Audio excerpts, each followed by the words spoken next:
ऊपरी स्तर पर बिकवाली के बावजूद बाजार बढ़त के साथ बंद। निफ्टी 8,150 के करीब पहुंचा। बैंक शेयरों ने बनाया दबाव। वेतन की तारीख करीब आते ही बढ़ी बैंकों, कर्मचारियों और कंपनियों की चिंता। सरकार भी हरकत में। ज्यादा सैलरी अकाउंट वाले बैंकों को मिलेगा ज्यादा कैश।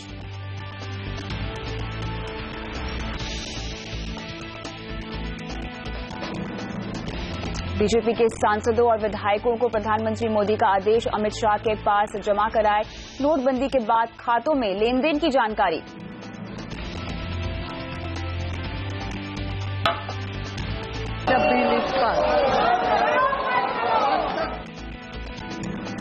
हंगामे के बीच लोकसभा से आईटी संशोधन बिल पास। जेटली बोले 70,000 करोड़ का कालाधन बाहर आया। इधर विरोध प्रदर्शन के लिए लखनऊ में ममता का मोदी पर हल्ला बोल। कहा वोटबंदी के लिए हुई नोटबंदी। जम्मू कश्मीर के नगरोटा में मुठभेड़ के दौरान एक मेजर और 3 जवान शहीद। 4 आतंकवादी मारे गए। सांबा में भी 3 आतंकवादी थे।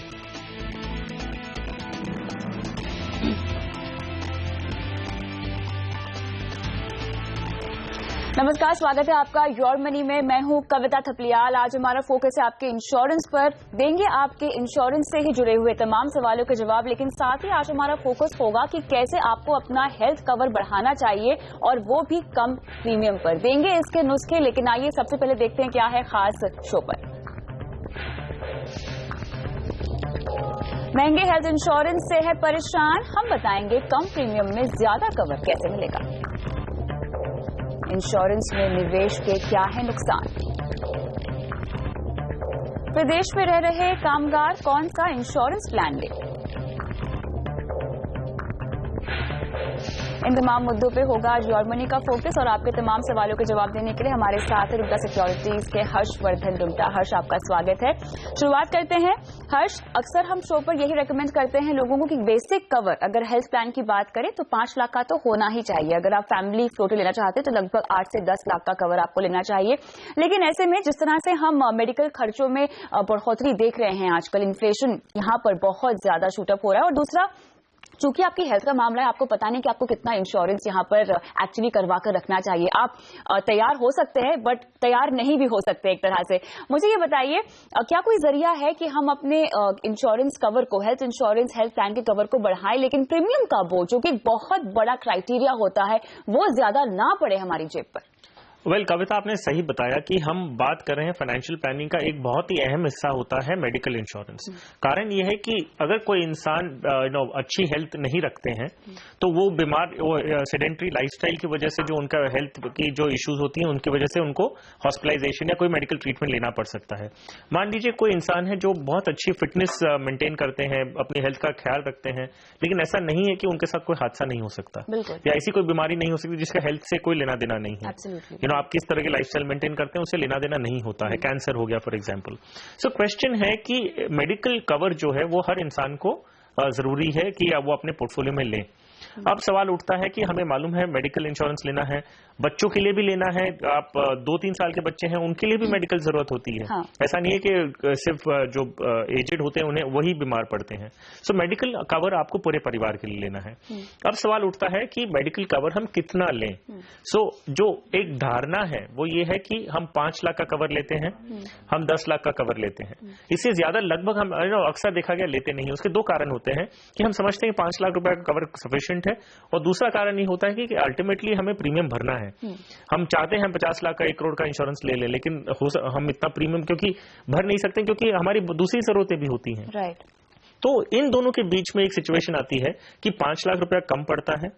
5 लाख का प्रीमियम अगर हम एक परिवार के ऊपर लेते हैं, अगर हम 4 सदस्यों का परिवार लेते हैं, 2 अडल्ट हैं, माता पिता हैं, 2 बच्चे हैं, तो इनका अगर हम 5-5 लाख का इंडिविजुअल कवर देखते हैं तो लगभग 20,000 रुपया साल का आता है। बिल्कुल। अगर हम कहते हैं कि ये चीज आप 10 या 15 लाख रुपए का कर लीजिए, सो एक परिवार कितना प्रीमियम भरेगा आखिर में। कवर जरूरत है वो हम मानते हैं, लेकिन आप कितना प्रीमियम भरोगे? बिल्कुल, बाकी निवेश भी करने होते हैं, केवल इसी का आपको नहीं भरना है प्रीमियम, आपकी जेब खाली नहीं करनी है। लेकिन यहाँ पे कोई जरिया है कि मैं इसको बढ़ा सकती हूँ, और कितना जरूरी होगा ये बढ़ाना?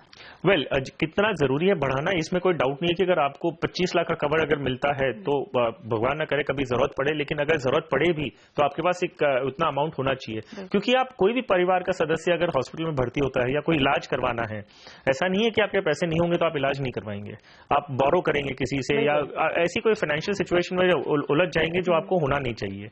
सो क्वेश्चन है, अगर आपको ज्यादा कवर मिलता है और आपके अगर बजट पे ज्यादा असर नहीं करता है तो आप क्यों नहीं लेंगे? अब जैसे हमने उदाहरण दिया कि अगर आप एक परिवार का देखते हैं 5 लाख, 4 लोगों का परिवार है, उसमें 5 लाख का कवर आप लेते हैं हर इंडिविजुअल के, तो आपका 20,000 रुपया, तो ये हो गया आपका बेस पॉलिसी। ये सालाना 20,000 रुपया आपको लगना है 4 जन के परिवार में, तो 5 लाख तो आपका बेस पॉलिसी हो गया। अब इंश्योरेंस सेक्टर में ऐसे डेवलपमेंट्स हुए हैं जिसमें आप सुपर टॉपअप, जो आपका एग्जिस्टिंग कवर है उसको आप टॉप अप कर सकते हैं जी। तो सुपर टॉप अप तरह की पॉलिसीज अगर आप लेते हैं तो आपको एडिशनल 5 लाख तो आपका बेस पॉलिसी हो गया, उसके ऊपर आप 20 लाख का कवर भी ले सकते हैं। तो 20 लाख का कवर, लेकिन ये फ्लोटिंग बेसिस पे, इंडिविजुअल बेसिस पे नहीं होगा। इंडिविजुअल बेसिस पे जरूरत नहीं है। कारण ये है कि 5 लाख का आपका इंडिविजुअल कवर है, हर इंडिविजुअल के ऊपर अपने अपने आपका इंडिविजुअल 5 लाख का कवर है। जब किसी भी एक इंसान का क्लेम 5 लाख के ऊपर जाता है तब ये पॉलिसी इफेक्ट में आती है, जो सुपर टॉपअप की हम बात कर रहे हैं। सो उसमें अगर आपका फैमिली फ्लोटर भी है तो भी आपको ये मालूम है कि हर कोई परिवार वाला 5 लाख कवर खत्म होने के बाद 20 लाख यूज करने आने वाला है कि नहीं। सो अगर आप super top up policy family floater basis पे लेते हैं तो कोई हर्ज नहीं है। तो अगर यही एग्जांपल में हम अगर देखें कि 5 लाख का बेस पॉलिसी हर इंसान का हो गया और फिर आप एक फैमिली फ्लोटर 20 लाख की लेते हैं जिसमें 4 सदस्य इन्वॉल्व हैं, 2 अडल्ट हैं, हस्बैंड वाइफ हो गए और 2 बच्चे हो गए, तो इसका 20 लाख का फैमिली फ्लोटर कवर 4 जनों पे अगर हम बात कर रहे हैं तो उसका सालाना प्रीमियम आता है 5,000 से 5,100 रुपए के आसपास। तो अगर हम पूरे परिवार का कवर देखते हैं अभी 5 लाख का ईच इंडिविजुअल बेस पॉलिसी 20,000 रुपए और फैमिली फ्लोटर 20,000 का 5,000 रुपए। सो पूरा कवर आपके परिवार का लगभग हर इंसान पे 25 लाख का कवर हो गया। आपका 25,000 रुपया सालाना कॉस्ट में आपको 25 लाख का कवर मिल जाता है हर इंसान पे।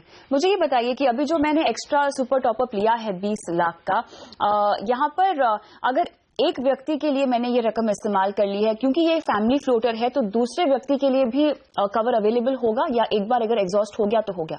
नहीं, तो आपको इस तरह इसको अगर हम यही उदाहरण के तौर पे समझते हैं, आपको ये समझना है कि उसका इफेक्ट कैसे आता है। सो ये 4 जन का परिवार है जिन्होंने 5-5 लाख की इंडिविजुअल पॉलिसी ली। बेस पॉलिसी आपकी फ्लोटर नहीं है, आपकी इंडिविजुअल है। सो मान लीजिए कोई भी एक सदस्य का हॉस्पिटलाइजेशन हुआ और उनका 5 लाख तक का लिमिट, 5 लाख के जो खर्चे हैं वो तो आपकी बेस पॉलिसी ने दे दिया। राइट।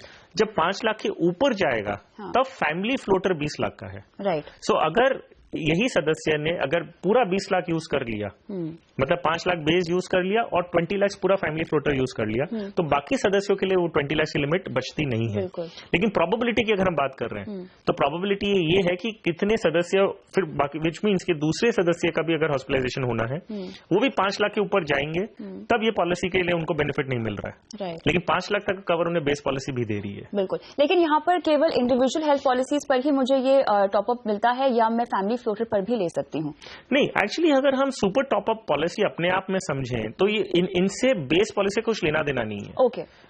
ये तो हमने एड ऑन है आपकी ओरिजिनल हेल्थ पॉलिसी पर। आपकी अगर कोई हेल्थ पॉलिसी नहीं भी है तो भी आप सुपर टॉपअप ले सकते हैं। बेसिकली हमने इसे कंबाइन। लेकिन उस वक्त बेस पॉलिसी का जो क्राइटेरिया है वो पूरा नहीं होगा। नहीं, एक्चुअली क्या होता है, अगर वर्डिंग्स हम देखें, ये पॉलिसीज कैसे स्ट्रक्चर की गई हैं, ये कहती हैं कि अप टिल 5 लाख, पहला 5 लाख आपका मेडिकल का ट्रीटमेंट होता है तब आप खुद ही उसे बेयर करेंगे।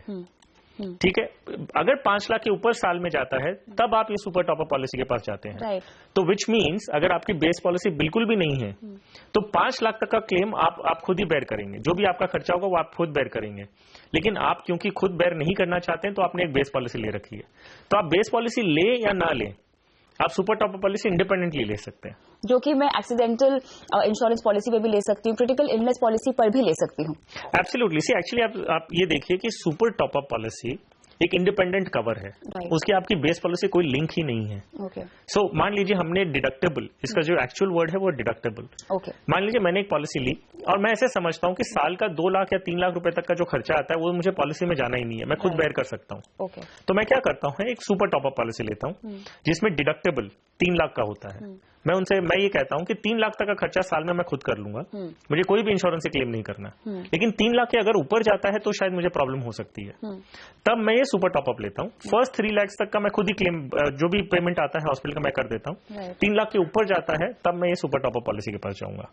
सो ये एक्चुअली इसका स्ट्रक्चर है, लेकिन हमने इसे क्या समझा है कि हम 3 लाख रुपया या 5 लाख रुपया भी क्यों अपनी जेब से भरें, वो भी शायद मुश्किल हो सकता है।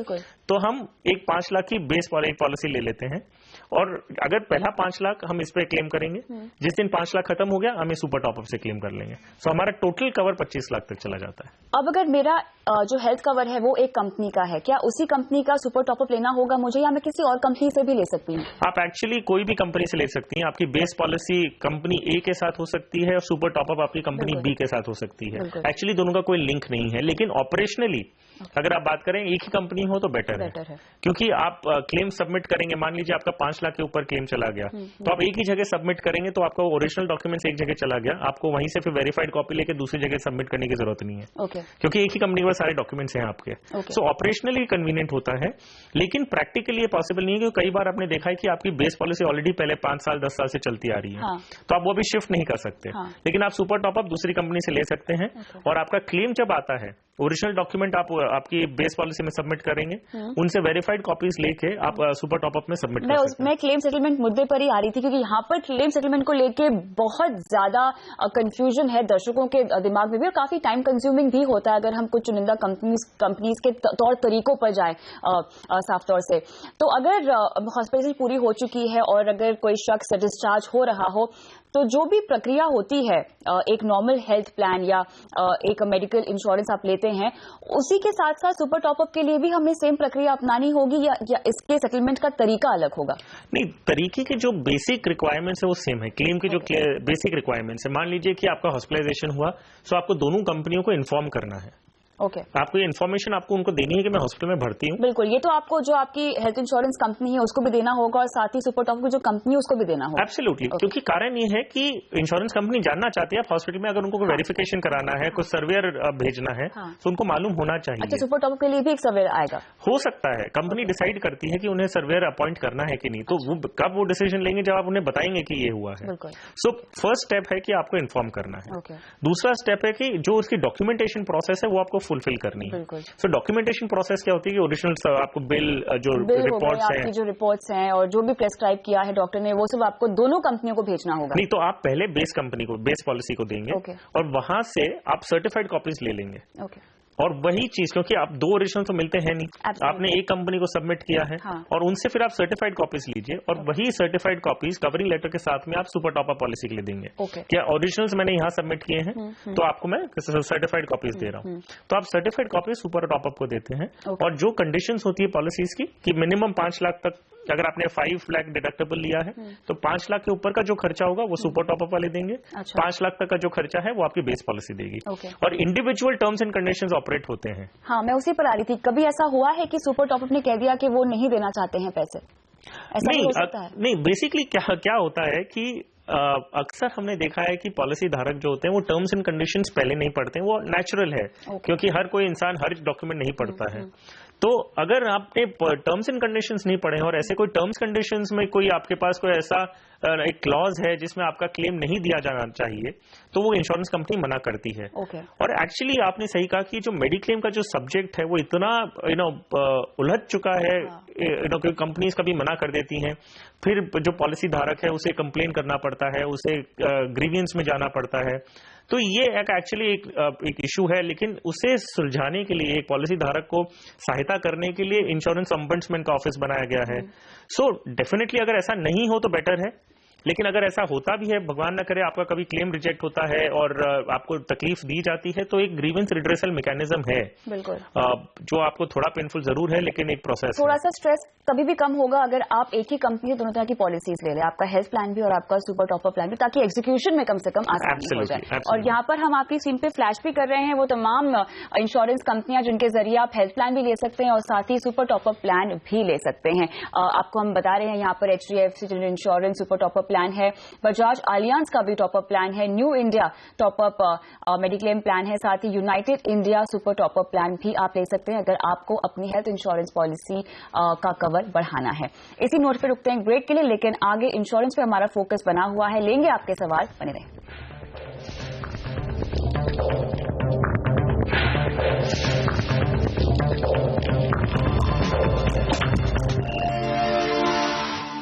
योर मनी में आज हमारा फोकस है इंश्योरेंस पर और जुड़ते हैं हमारे दर्शकों से। अब मिस्टर राठौड़ हमारे साथ फोन लाइन पर हैं वडोदरा से। नमस्कार। नमस्कार मैम, बताइए क्या सवाल है आपका? मेरे पास 3 पोस्टल लाइफ इंश्योरेंस पॉलिसी है मैम। ओके। उसमें 7,000 का पर मंथ इंस्टॉलमेंट है। जो मैंने पहली पॉलिसी ली है वो 3 साल पहले ली हुई है। 3 साल पहले ली है, ठीक है। हाँ, और सेकंड वन है युगल सुरक्षा है जो 2 साल पहले ली हुई है। ठीक है। और एक लास्ट वन जो अभी 1 साल भी नहीं हुआ है। अब मैं ये जानना चाहता हूँ कि पॉलिसी मैंने ट्रेडिशनल वे में ली है, मैंने आपका शो देख के ही पता चला है कि तो ट्रेडिशनल है।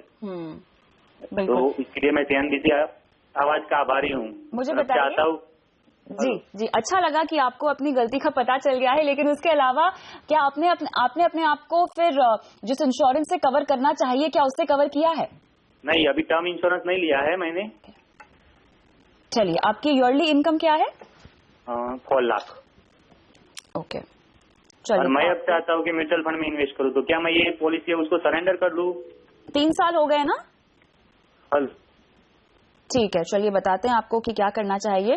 दे रहा है दुरुस्त है, इन्हें पता चल गया कि इन्होंने एडिशनल प्लान्स में पैसे लगाए हुए हैं और निवेश एक मकसद नहीं होता है इंश्योरेंस लेने का, प्रोटेक्शन और रिस्क कवर होता है, जो कि इन्हें पता चल गया है। अब क्या करें इन तीनों पॉलिसीज में? राठौड़ जी, आपकी जो पॉलिसीज हैं आपने बताया, एक पॉलिसी 3 साल कंप्लीट कर चुकी है, एक की 2 साल और एक का 1 साल है। जो ट्रेडिशनल पॉलिसीज होती हैं, अगर 3 साल जब कंप्लीट होते हैं उसके बाद वो सरेंडर वैल्यू एक जनरेट होता है और वही आप पॉलिसी सरेंडर कर सकते हैं। जो पॉलिसी 3 साल तक नहीं कंप्लीट हुई है वो आप अगर बंद भी कर देते हैं, जितना पैसा आपने भरा है वो पूरा आपका नुकसान हो जाएगा, वो आपको कुछ भी वापस दिया नहीं जाता। लेकिन ये जानते हुए मैं आपको सलाह दूंगा कि जो आपने पॉलिसीज ले रखी हैं वो एक इन्वेस्टमेंट ओरिएंटेड पॉलिसीज, और आप भी समझ चुके हैं कि ये जो रिटर्न पर्सपेक्टिव से ये लॉन्ग टर्म इन्वेस्टमेंट्स के लिए अच्छे नहीं होते हैं। आज की तारीख में आपको एक थोड़ा कठिन स्टेप होगा कि आप ये पॉलिसीज अगर बंद कर देते हैं पूरा, तो जो नुकसान हुआ सो हुआ। आगे का इन्वेस्टमेंट अगर आप सही जगह पे करेंगे और सही तरीके से करेंगे तो आपका जो रिकवरी है लॉस का वो हो जाएगा, प्लस आपको रिटर्न भी ज्यादा मिलेंगे। आज की तारीख में थोड़ा मुश्किल डिसीजन लगेगा आपको, लेकिन ये बंद कर देना आपके लिए ज्यादा फायदेमंद होगा। और जो इन्वेस्टमेंट्स करने हैं, पॉलिसीज जो ली होगी आपने कम से कम 10 या 15 साल की होंगी, हो सकता है 20 या 25 साल की भी हो। अगर आगे के इन्वेस्टमेंट्स आप सही जगह पे करेंगे तो जो नुकसान आपको आज तक का हुआ है वो रिकवर हो जाएगा और आगे आपके लिए ज्यादा बेटर एक प्योर इन्वेस्टमेंट प्रोडक्ट में निवेश करना रहेगा। तो आपको निकलने की सलाह हम दे रहे हैं तमाम इंश्योरेंस पॉलिसी से। टर्म प्लान ले लीजिए, अपने ईयरली इनकम का कम से कम 10 से 12 गुना ज्यादा कवर आपको लेना चाहिए। आप ऑनलाइन टर्म प्लान ले सकते हैं जो आपको ज्यादा किफायती होगा। जल्द से जल्द टर्म प्लान और हेल्थ इंश्योरेंस जो कि सही इंश्योरेंस है आपके पोर्टफोलियो में आपको शामिल करना है। रुकते हैं ब्रेक के लिए, लेकिन आगे भी जा रही है सवाल जवाब का ये सिलसिला। बने रहिए।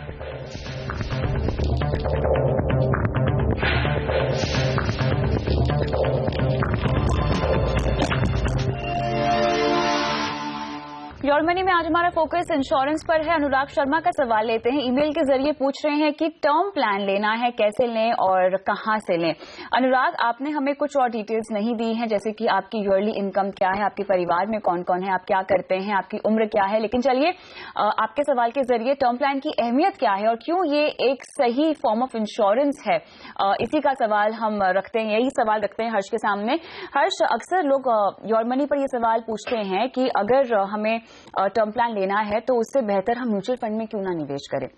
क्योंकि एक तरह से हम अपने लिए रिस्क कवर इकट्ठा करना चाहते हैं, कॉर्पस बनाना चाहते हैं जो कि हमारे बाद हमारे अपनों के काम आए। तमाम लाइबिलिटीज कवर हो जाती है टर्म प्लान के जरिए। म्यूचुअल फंड में अगर हम निवेश करेंगे या किसी भी ऐसी इंस्ट्रूमेंट में जहां पर हमें बेहतर रिटर्न मिले तो वो एक विकल्प क्यों नहीं हो सकता? वेल कविता, हम अगर बात कर रहे हैं इंश्योरेंस की और फाइनेंशियल प्लानिंग की और फैमिली को फाइनेंशियल सिक्योरिटी देने की, तो हम ये मानते हैं कि परिवार को एक साथ एक लमसम अमाउंट मिलना चाहिए ताकि जो उनकी जरूरतें हैं वो पूरी हो जाए। मान लीजिए हम चाहते हैं कि परिवार को 50,000 रुपए हर महीने के मिलने चाहिए, अगर हम नहीं रहे तो ये 50,000 रुपए कहां से आएंगे परिवार को?